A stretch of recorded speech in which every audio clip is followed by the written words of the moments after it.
নমস্কাৰ। আজি আমাৰ যি শংকৰদেৱ বিদ্যানিকেতন ধেমাজিৰ যিটো শাৰীৰিক যোগৰ যিটো কালাংশ, সেই কালাংশৰ কিছু অংশ আপোনালোকলৈ আগবঢ়াইছোঁ।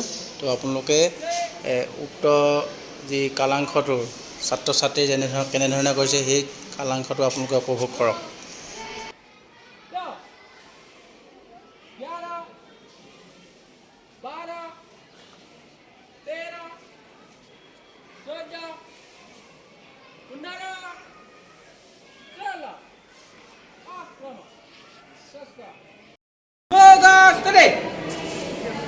যোগ ব্যায়াম প্রকার 1 প্রো 1 2 3 4 5 6 7 8 9 10 11 12 13 14 15 16 8